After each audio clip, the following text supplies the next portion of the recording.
It was time to get out of the house. So I checked the money in my pocket, decided it's time to call a cab. Let's just get out of here. I decided where I wanted to go was to my father's fishing spot.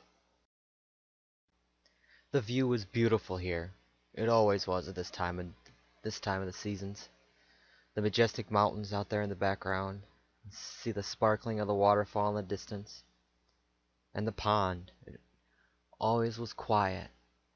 Small sounds of nature, but no one around to bother you, no one around to get in the way of your thoughts. And right now, that's what I felt I needed. I just needed to get away, get out of this mood I was in, and do something that I know was something I can enjoy. It'd been some time since I've held a fishing pole in my hands. It felt just like the first time, actually. I fumbled as I tried to get the reel set. It took me a couple casts just to make it into the right spot in the water. But once it was in there, it felt right. The fish were not as excited about this trip as I was, not really catching much as it was. I swear I sat there for 2 hours. Nothing. Finally, I caught a little minnow, just a cute little half-inch thing. I swear the hook was bigger than he was. But it was my first fish of the day, and, well, felt like an accomplishment. I continued on fishing for a couple hours. A few more minnows here and there. I did end up catching one goldfish. Nothing of amazing sights to see, but it wasn't long before I felt that grumble in my stomach reminding me that I had other things to do besides sit here and fish all day. I haven't had to cook a meal for myself in years. I don't even know if I could do it anymore. So I decided, well, I'm already in town. Let's go stop at the local diner. I have a little bit of extra spending money. So, hailing a taxi, I drove to the diner. Although it was small, it was still a nice little place to sit down and have a couple burgers and a nice little cup of coffee. And it was farther in the afternoon, but I can never begrudge myself a nice warm cup. It was relatively empty, or at least it was till I got in. People started swarming the outside, having picnics it seemed. A couple even came in, ordered food from inside. There was this teenager that did not leave me alone. And no matter how much I tried to look disinterested, he still insisted on talking to me. I could use the company, I guess, but it felt odd not being around people my own age, especially around someone that blabbed on about his high school and the cliques that he was in. For the first time, I was glad to be out of school. The night started to wear on, and I wasn't ready to go home just yet. I heard that there was a local bar that had just opened recently. This new joint in this dreary little town of ours. I've never really been one for drinking. One of the morals my parents instilled in me. But I decided once couldn't hurt. And besides, new place in town, why not visit it, introduce myself, and the people who may know me from my parents will give a chance to give their condolences. As I sat in the cabs that drove down the road, I started questioning my decision on this. Was I truly ready to be out mingling with everybody? My parents had not passed away not too long ago, and I'm trying to pretend to be happy. I almost told the cab to turn around. No, I told myself. I can't just let this wallow up and eat me alive. I have to return to normal. I need to get my bearings straight. And the longer I wait, the harder it's going to get. So I decided just throw myself in there. Roll the dice, see where they land. I never was a gambling man, but Sometimes you have to take your chances instead of making your plans. Any thoughts that I had suddenly dropped when the bar came into view.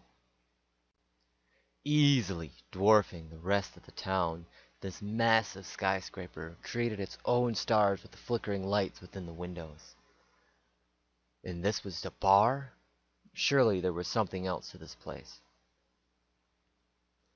The cab pulled up and I hurried out, hoping I wouldn't get lost in such a mammoth of a steel structure.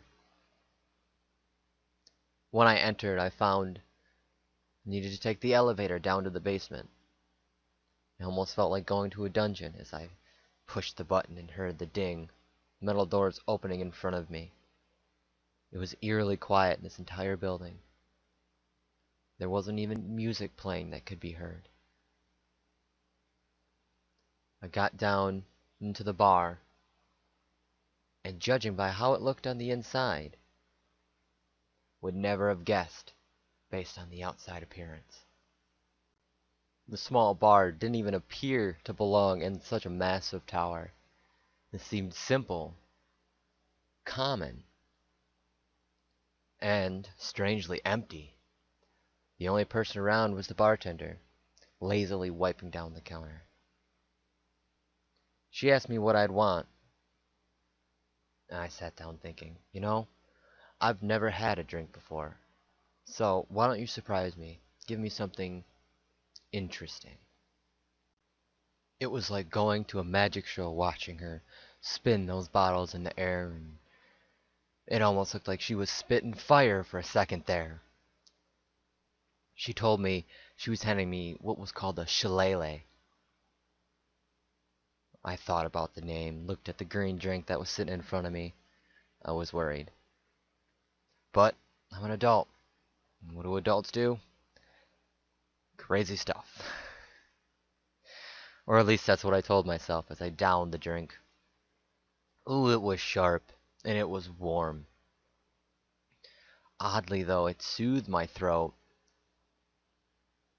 Being my first real alcoholic drink, it was new to me. It was nice. I enjoyed the taste.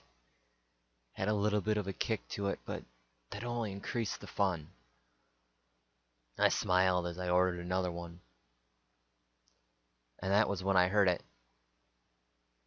A faint ding from behind my head. It was as if suddenly the entire town wanted to be here. People kept walking in, ordering drinks, playing shuffleboard. It picked up pretty quickly. Any worries I had about mingling socially were gone at this point, as I finished off my second drink. This time I decided to go a little slower. A smile pasted on as I continued to dravel on about life and just about things in general. I remembered to stay away from the topic of my parents and talked more about my interests, about wanting to be a doctor, wanting to help heal people.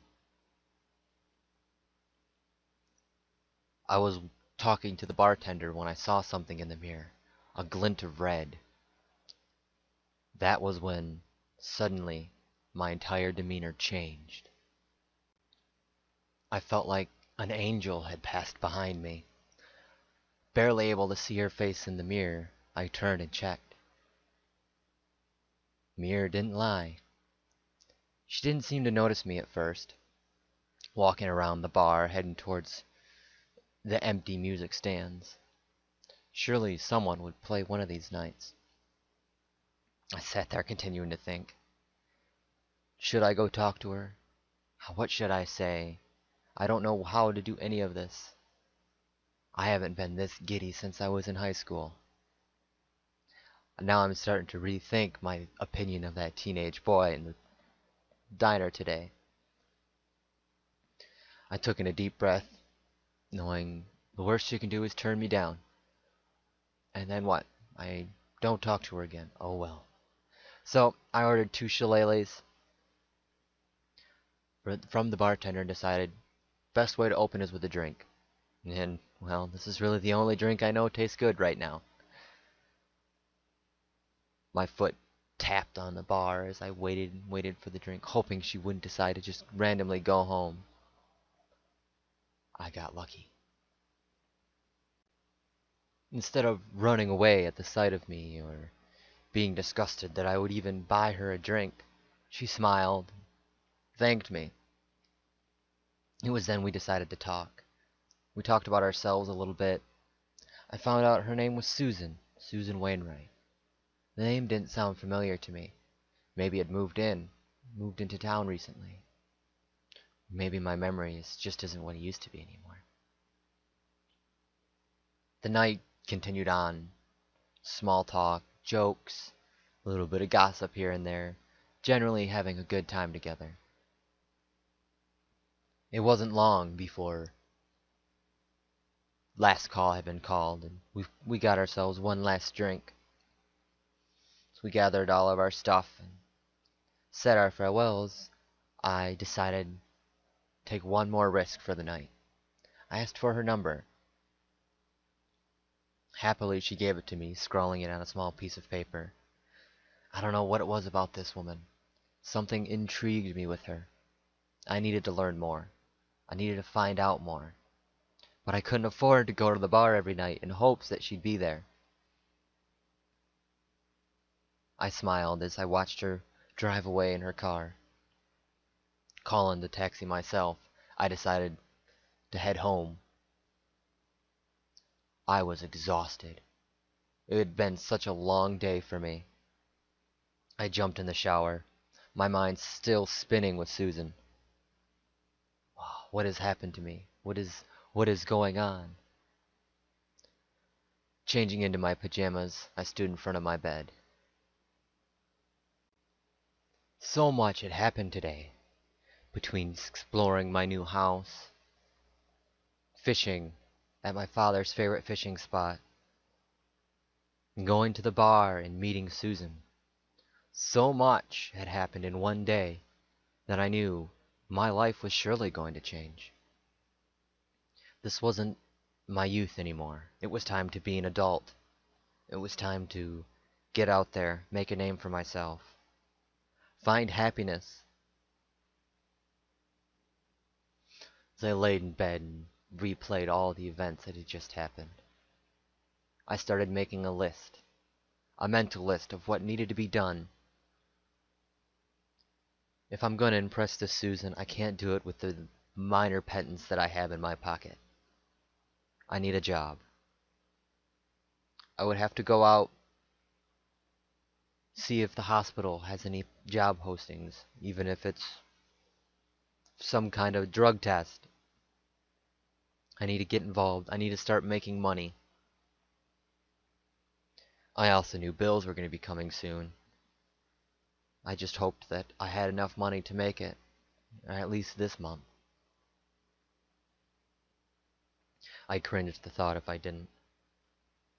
No, I can't think about like that. I need to believe that I can pay. I need to believe I can make it, because I know that I can make it. If not for me, if not for Susan, make it for my parents. They would have wanted me to be happy and to be successful, and that's what I'm going to do. It wasn't long before my eyes closed on their own accord. I felt like I had been awake for 3 days, and the slight buzz from those shillelaghs lulled me like no other. I just hoped that I wouldn't feel too bad in the morning, remembering horror stories of hangovers my parents had told me.